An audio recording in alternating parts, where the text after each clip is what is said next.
Onedaysaving Vicky here with you, and as promised, we're going to be playing with these little stickers because I really want to make some cards, and I figure it would be fun to just play with them like right now so that I'm ready to go when time comes. And so that's what I'm going to be doing. I'm going to be putting you guys in that fast forward mode because obviously I don't want you to be seeing me take forever and a day to make these. But yeah, I think next Monday the video will be using some of these images, so figured it would be time to prepare them, especially since, you know, Halloween is coming and I don't want to delay. I would like to be ready for Halloween and to be ready to send these out. So I'm not sure if I'm going to send them out or if I'm going to actually put them for sale in my Etsy store, maybe, depending on how they turned out. And yeah, that could be fun too. Haven't put cards out for sale in a little bit of time, so that might be a good thing to do. So yeah, and I'm going to use the multi-tray that I got from them, and the beautiful pen as well. I love using this pen. So it has multiple attachments, but I think because they're small things, I'm going to use just that one. So yes, go and check out in the description box below the link to Onedaysaving, and you'll find these items. And if you haven't seen the unboxing, go and check it out. And yeah, I will see you guys soon with Fast Forward.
Okay, so I didn't finish everything.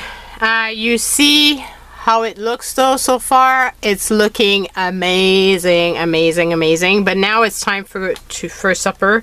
So I've been doing this for 3/4 of an hour, so that's plenty for one sitting.